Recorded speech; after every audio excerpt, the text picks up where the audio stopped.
जय श्री कृष्णा। आज जानकारी लेकर आए हैं ऐसे साधकों के लिए जो जिनके मन में किसी प्रकार का भय रहता हो। देखिए, अगर आप जैसे कि कल एक साधक ने पूछा जो कि विदेश में रहती हैं, साधिका हैं, विदेश में रहती हैं, उन्होंने पूछा कि मुझे डर बना रहता है अपने बच्चे के लिए, अपने पति के लिए कि हमारे कुछ दुश्मन हैं जो कि किसी प्रकार का कोई प्रयोग हमारे परिवार पे करते हैं जिससे कि मुझे डर बना रहता है। क्या आप कोई ऐसा बड़ा हवन कर देंगे या ऐसी कोई विधि हमारे लिए कर देंगे वहां से जिससे कि हमको लाभ मिले। देखिए, सबसे बड़ी बात तो ये होती है कि किसी भी जब कभी कहीं आग लगी होती है, मान लीजिए कि कहीं बहुत ज्यादा आग लगी हुई है और आग किसी से कहेंगे कि एक लोटा पानी डाल के उसको बुझा दो, और वो एक लोटा पानी जो है वो उसके लिए हम आपको 51,000 रुपए देने के लिए तैयार हैं। आग लगी हुई है पूरे खेत में, आप एक लोटा पानी डाल दो, तो क्या एक लोटे पानी से वो आग बुझेगी? आवाज आएगी, आपको लगेगा कि हाँ एक लोटा पानी डाला, आवाज हुई, थोड़ी सी जगह का जो अग्नि बुझी, धुआं उठा, लेकिन क्या पूरे खेत की आग बुझ जाएगी? ऐसा नहीं हो सकता। वैसे ही अगर आपको ये डर लगता है कि आपके घर पे कोई किसी प्रकार का कोई क्रिया करता है या फिर किसी प्रकार की कोई शंका है आपको, तो वो किसी भी हवन से या फिर किसी विधि से नहीं ठीक हो सकता। वो तो एक प्रकार का ये समझ लीजिए कि क्षण भंगुर जो कहते हैं, आराम लग सकता है क्षण भर के लिए, लेकिन वो उसका निदान नहीं होता। जिन भी साधकों को, चाहे वो साधिका जो थी विदेश में जो रह रही थी, जिन्होंने कल ईमेल किया था, उनकी बात नहीं कर रहे हैं हम। चाहे आप भारत में रहते हो, चाहे विदेश में रहते हो, चाहे कहीं भी रहते हो, एक बात ध्यान रखना कि अगर आपको ऐसी शंका है मन में कि कोई आपके ऊपर कोई प्रयोग करता है, आपके घर के ऊपर कोई प्रयोग करता है, किसी भी प्रकार का प्रयोग करता है, तो सबसे बड़ी चीज क्या होती है? सबसे बड़ी चीज जो होती है वो होता है मंत्र जप। मंत्र जप अगर आप करते हैं, अगर आपको भरोसा हो तो। अगर आपको भरोसा नहीं है, अगर आपको लोगों के पास ही जाना है, अगर आपको पैसे ही खर्च करना है, पैसे ज्यादा हैं आपके पास और आपको पैसे खर्च करना है, तो आप कर लीजिए, लेकिन वो पूरी तरह से इलाज नहीं होता है। पूरी तरह से इलाज करने के लिए आपको जो उपाय बता रहे हैं, पहले भी कई बार बोला है कि मंत्र जप से सब चीजें ठीक हो सकती हैं। वो कैसे होती हैं? देखिए, आपका जैसे अब शरीर है, आपका शरीर है, मान लीजिए कि आपके किसी दुश्मन ने आपके शरीर में प्रेत भेज दिया है। अब प्रेत आपके शरीर में आगे बैठ चुका है और आ चुका है, तो प्रेत जो होते हैं, ये जो प्रेत शक्तियां होती हैं, नकारात्मक शक्तियां होती हैं, चाहे वो प्रेत ही क्यों ना हो, दूसरी चीजें भी जैसी हो, तो ये ऐसा नहीं है कि ये बस एक कोई चीज है और आके एक जगह पे बैठेगी और फिर वापस निकल जाएगी। नहीं, ये आपके पूरे शरीर की एक एक कोशिका पे, यानी कि नस नाड़ियों में, जगह जगह पूरे शरीर में, रोम रोम छिद्र में, जो आपके शरीर के ऊपर जो बाल होते हैं, रोम जो रोए होते हैं, उनमें तक इनका कंट्रोल आ जाता है, नियंत्रण आ जाता है। आपके पूरे शरीर की एक एक कोशिका पे अपना नियंत्रण बना सकते हैं। अगर एक प्रेत है, किसी ने आपके ऊपर भेजा है, वो आया आपके शरीर पे, उसने नियंत्रण किया और आपके अंदर उसने भय उत्पन्न किया, अकारण भय, कोई आपके साथ ऐसी कोई घटना ना हुई है, ना होने वाली है, लेकिन अकारण भय वो उत्पन्न करेगा और आपके सीने की नसों को या आपके शरीर का जो रक्तचाप होता है, ब्लड प्रेशर होता है, उसको हमेशा बढ़ाकर रखेगा, भय पैदा करेगा, बढ़ाकर रखेगा, भय पैदा करेगा, जिससे कि आप हमेशा चिंता में रहें। जब आप चिंता में रहेंगे, अपने आप आपको हृदय की जो बीमारियां हैं वो होना शुरू हो जाएंगी, हृदय की जो नसें हैं वो ब्लॉक होना शुरू हो जाएंगी, दर्द होना शुरू हो जाएगा और धीरे धीरे आपका स्वास्थ्य बिगड़ता जाएगा। लेकिन जब अचानक से आपको किसी ने कहा कि भाई हनुमान चालीसा का पाठ कीजिए आप, या फिर मंदिर में जाके आप हनुमान चालीसा का पाठ कीजिए, या घर में हनुमान चालीसा का पाठ कीजिए, या फिर आप अपराजिता स्तोत्र का पाठ कीजिए, या शिव सहस्त्र नाम स्तोत्र का पाठ कीजिए, जिस भी देवी या देवता को आप मानते हैं, जिनमें आपको श्रद्धा है, जब आप उनका पाठ करना शुरू करते हैं, तब होता यह है कि जो मंत्र होता है, जैसे हमको सुइयां, हजारों सुइयां चुभेंगे आपको, तो कैसा लगेगा? कई बार आपको ऐसा हुआ होगा कि गर्मी में आपको ऐसा हुआ होगा कि जैसे आपको शरीर में बहुत सारी फुंसियां हो जाती हैं गर्मी में, जिनसे कि आपको बहुत सारी खुजली होती है, तो पूरे शरीर में कैसी तकलीफ होती है, या बहुत तेज धूप में आप खड़े हो जाते हैं तो कैसी तकलीफ होती है। ऐसे ही सुइयां प्रेत को चुभती है जब आप मंत्र जप करते हैं या फिर कोई पाठ पढ़ते हैं। तो आप खुद सोचिए कि जब एक बार जब आप कोई पाठ पढ़ना शुरू हो जाते हैं, और जब पाठ पढ़ने के बाद मान लीजिए आपने 1-2 दिन पाठ पढ़ लिया, उसके बाद आप देखते हैं कि अकारण जो भय वो चला गया, अकारण भय चला जाता है। आपको जो अगर कोई ऐसा झूठा, यानी कि जो वास्तव में आपको कोई बीमारी है नहीं, लेकिन दर्द आपको उठ रहा है सीने में, या किसी प्रकार की कोई तकलीफ हो रही है, तो वो चली जाती है। उसका कारण यही है कि आपकी कोशिकाओं को वो जो प्रेत होता है, जो नकारात्मक चीजें होती हैं, वो छोड़कर चली जाती हैं, और वो आपके खुद के करने से भी चली जाती हैं। ऐसा नहीं है कि उसके लिए आपको कोई बहुत बड़े किसी तांत्रिक के पास जाना पड़ेगा, किसी बहुत बड़े व्यक्ति के पास जाना पड़ेगा, क्योंकि वहां पे जाना बिल्कुल वैसा ही होगा जैसे कि एक लोटा पानी डालना बहुत बड़ी आग में, जिससे कि कोई लाभ नहीं होने वाला। तो ये स्थिति होती है कि क्षण भंगुर लाभ मिलता है अगर आप किसी और के पास जाएंगे तो। अगर आपके मन में भय है कि आपके घर के ऊपर कोई बार बार क्रिया करता है, अगर आपको भय है कि आपके परिवार के सदस्यों पे कोई बार बार क्रिया कर सकता है, बस आप अपने इष्ट भगवान का मंत्र जप शुरू कर दीजिए। मंत्र कोई से भी हो, किसी भी देवी या देवता के मंत्र हो, हर मंत्र की अपनी शक्ति होती है और हर मंत्र के जप शुरुआत करते से ही अगर आपके घर में किसी प्रकार की कोई नकारात्मक शक्ति है, अगर आपके परिवार के किसी सदस्य के शरीर में नकारात्मक शक्ति है, आपके खुद के शरीर में कोई नकारात्मक शक्ति है, तो उसको सुइयां चुभना जैसे तकलीफ शुरू हो जाती है। और 3-4 दिनों में, 5 दिनों में ही उसकी इतनी बुरी हालत हो जाती है कि अगर वो जिद पे अड़ी हुई कोई ऐसी गलत शक्ति है आपके शरीर में जो जिद पे अड़ी है कि मैं नहीं निकलूंगी, विश्वास मानिए कि 4 दिन, 5 दिन, 6 दिन, 7 दिन में तो वो पूरी तरह से अधमरी होके और नष्ट तक हो सकती है। मतलब कि उसकी वो जो शक्ति है उसके अंदर वो पूरी भस्म हो जाएगी और उस बिल्कुल ही निस्तेज होके वो एक लाश के जैसे, एक मुर्दा लाश के जैसे वो प्रेत आत्मा या जो भी शक्ति आपके शरीर में वो हो जाती है, उसकी पूरी शक्ति शून्य हो जाएगी और उसको आखिर में जाके आपके शरीर से बाहर होना पड़ेगा और उसके बाद वो जो शक्ति खो देती है वो वापस उसके पास नहीं आएगी। तो ये बहुत ही असरकारक प्रयोग होता है मंत्र जप करना या कोई भी स्तोत्र पढ़ना या आपकी हनुमान चालीसा पढ़ना। कोई भी पूजा पाठ अगर आप नियम से शुरू कर देते हैं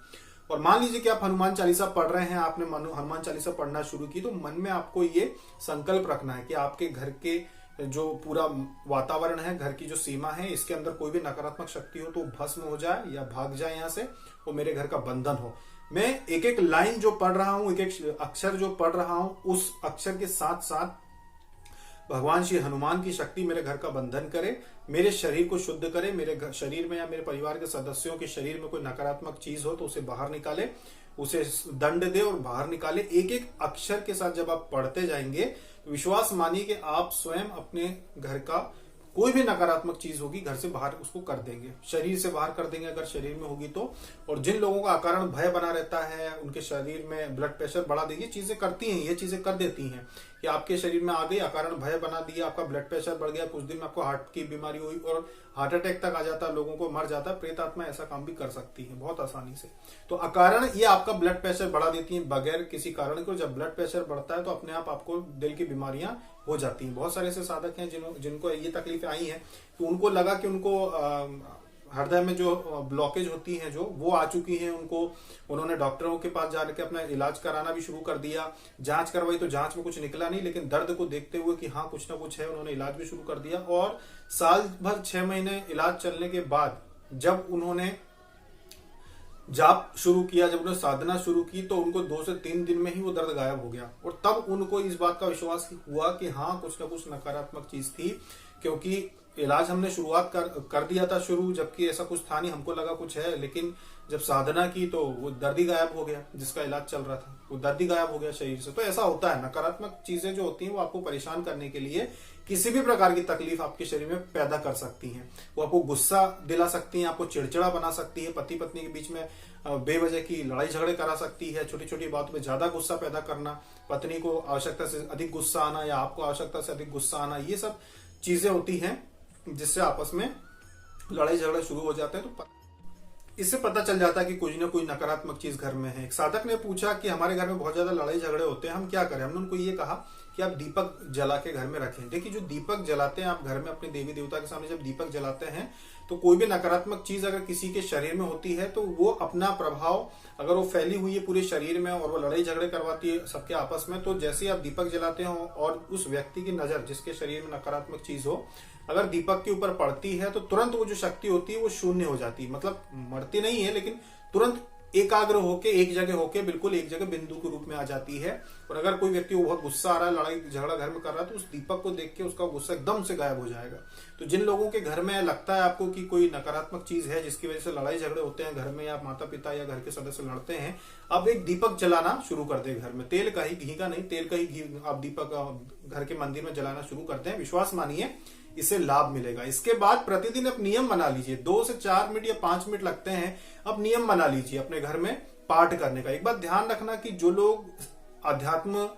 से जुड़े हुए रहते हैं, जो आध्यात्मिक मार्ग पे चलते हैं, वो प्रतिदिन अगर पूजा पाठ करते चले तो उनके ऊपर किसी प्रकार की नकारात्मक चीज का असर नहीं होता है। मान लीजिए एक व्यक्ति है, वो प्रतिदिन हनुमान चालीसा का पाठ करता है, उसने नियम बना लिया कि मैं नहाऊंगा, हनुमान चालीसा का पाठ करूंगा इसी संकल्प से कि मेरे घर का बंधन हो जाए, मेरे घर में जो भी नकारात्मक चीज है वो भस्म हो जाए, यहाँ से चली जाए। वो 5 मिनट वो प्रतिदिन देता है, वो प्रतिदिन देता है और चला जाता है। उससे उसके घर में जो श्री हनुमान जी हैं, उनके सेवक जो देवी देवता होते हैं, उनका वास तो होता ही होता है, साथ में उसका तपोबल भी बढ़ता जाता है। तो घर का बंधन तो हो ही जाएगा, घर के सारे सदस्य भी सुरक्षित हो जाएंगे और उसका खुद का भी तपोबल बढ़ता जाएगा। लेकिन किसी तांत्रिक के पास इतनी शक्ति नहीं होती है कि वो हर दिन आपके ऊपर प्रयोग करे। तांत्रिक जो होते हैं उनके पास इतनी नहीं होती है तपोबल, आपसे ज्यादा तपोबल नहीं होता है कि वो हर दिन प्रयोग करे आपके ऊपर। तांत्रिक करेगा, दिन देख के करेगा, 15 दिन में एक बार या महीने भर में एक बार करेगा। और अगर हर दिन करेगा तो फिर उसको पैसे भी खर्च करने पड़ेंगे, फ्री में क्रियाएं नहीं होती हैं, उसको धन भी खर्च करना पड़ेगा। कोई भी तांत्रिक लगातार, अगर आप ये सोचें कि कोई भी तांत्रिक प्रतिदिन आपके ऊपर 6 महीने तक ऐसा करेगा, प्रयोग करेगा, तो ऐसा संभव है ही नहीं। कोई भी तांत्रिक आपके पीछे अगर लगा हुआ है या फिर किसी और ने कुछ करवाया है, विश्वास मानिए कि अगर आप प्रतिदिन कोई भी मंत्र जप या पाठ घर में पढ़ना शुरू कर दें तो किसी का कोई भी असर आपके ऊपर होगा ही नहीं। यहां तक कि वो समझ भी नहीं पाएगा कि आप कर क्या रहे हैं। मान लीजिए कि एक व्यक्ति जो घर में शिव सहस्त्र नाम स्त्रोत या फिर अपराजिता स्त्रोत या फिर हनुमान चालीसा का प्रतिदिन पाठ करता है और उसके मन में संकल्प यही है कि मेरे घर का बंधन हो जाए, कोई मेरे घर के अंदर प्रवेश ना कर पाए नकारात्मक चीज, या कोई देख ना पाए कि मेरे घर में क्या हो रहा है, वो मेरे घर के सभी सदस्य जो है वो सुरक्षित रहें। विश्वास मानिए कि 20 से 21 दिन जब उसके पार हो जाएंगे हनुमान चालीसा पढ़ते पढ़ते, उसके बाद अगर कोई तांत्रिक ये सोचे कि मैं पता लगाऊं इसके घर में क्या चल रहा है, मैं क्रिया कर रहा हूं तो असर क्यों नहीं कर रही, कोई भी तांत्रिक आपके घर के अंदर देख तक नहीं पाएगा कि आपके घर में आप हनुमान चालीसा का पाठ करते हैं। घर का ऐसा बंधन हो जाएगा कि कोई व्यक्ति ना तो कोई प्रयोग कर पाएगा, ना ही वो आपका कुछ अनिष्ट कर पाएगा, और ना ही देख पाएगा कि आपके घर में आप कर क्या रहे हैं, हनुमान चालीसा का पाठ करते हैं या कौन सी पूजा पाठ करते हैं, वो समझ ही नहीं पाएगा। उनको ये लगेगा कि हो सकता है किसी शक्तिशाली गुरु से इन्होंने अपने घर का बंधन करवा लिया हो, तो ये लगेगा, उनको समझ में नहीं आएगा कि आप करते क्या है। तो जो साधिका ने पूछा था कि मुझे भय रहता है मन में अपने बेटे और पति के लिए, तो आप यही कीजिए कि जो भी आपके इष्ट भगवान हो उनका मंत्र जप शुरू कर दीजिए। और मंत्र जप के लिए जरूरी नहीं है कि आप आसन लगा के बैठे, आप 5 मिनट यूं ही ध्यान लगा के बैठ जाएं और मंत्र जप करें। मन में आप मंत्र जप कर सकते हैं और यही प्रार्थना करें कि हर जप के साथ, हर मंत्र जप के साथ, माला के साथ नहीं कि एक माला हो जाए, हर मंत्र जप के साथ जो आपके शरीर में, आपके परिवार के सदस्यों के शरीर में जो नकारात्मक चीजें वो नष्ट हो जाए, चली जाए और आपके घर का बंधन हो। ये हर मंत्र जप के साथ आप ये मनोकामना करें। जैसे जैसे आपकी संख्या बढ़ती जाएगी अपने आप वो मंत्र काम करेंगे और आपका घर जो है वो सुरक्षित हो जाएगा। और इस बात पर विश्वास रखिए, आपकी श्रद्धा होगी, विश्वास होगा तो ही ये चीज काम करेगी। जैसे देवी देवता की आप विश्वास और श्रद्धा के साथ मंत्र जप करते हैं कि उनकी सिद्धि मिले, वो आए तो वो आ जाते हैं, जो कि सैकड़ों बार हमने आपको वीडियो में बता चुके हैं। कितने साधकों को सवारी आना शुरू हो गई, कितने साधकों को दर्शन हुए, कितने साधकों के साथ अलौकिक चीजें घटनाएं हुई हैं, जो जिन्होंने कभी अध्यात्म में कभी कुछ आता ही नहीं था, उनको माला पकड़ते नहीं आती थी, लेकिन उनके साथ कितनी कितनी बड़ी सिद्धियां उनको मिल गई, कितनी कितनी बड़ी शक्तियां और चमत्कार उन्होंने देखे हैं। तो ये चीजें होती हैं। वैसे ही मंत्र जप से सिर्फ आपको अगर अपने घर को बंधन करना है, अपने घर को सुरक्षित करना ही बहुत आसान है, आप कर सकते हैं, कोई भी कर सकता है। जिसको कुछ भी नहीं आता हो अध्यात्म का वो भी कर सकता है। मंत्र जप ले लीजिए, अगर आप भगवान शिव को मानते हो, ओम नमः शिवाय का जप शुरू कर दीजिए, ओम नमः शिवाय, ओम नमः शिवाय, दिन भर बस मन में चलने दीजिए, मंत्र जप चलने दीजिए और यही कल्पना कीजिए कि मेरे घर का सुरक्षा हो, मेरे घर में जो भी नकारात्मक चीजें हो नष्ट हो जाए। विश्वास मानिए आपका घर हमेशा हमेशा के लिए सुरक्षित हो जाएगा। और हमेशा ये काम कीजिए आप, उसमें मुश्किल से 10 मिनट भी अगर आप पूजा पाठ में देते हैं प्रतिदिन, आपके घर का कोई भी सदस्य देता है, तो आपका घर हमेशा हमेशा के लिए सुरक्षित हो जाएगा। तो ये थी जानकारी उन साधिका के सवाल पे कि अकारण भय आपको है, तो उसको आप दूर कर सकते हैं। कहीं जाने की आवश्यकता नहीं है, किसी भी प्रकार की कोई तकलीफ आपको नहीं होगी। अभी तक के लिए इतना ही। जय श्री कृष्ण।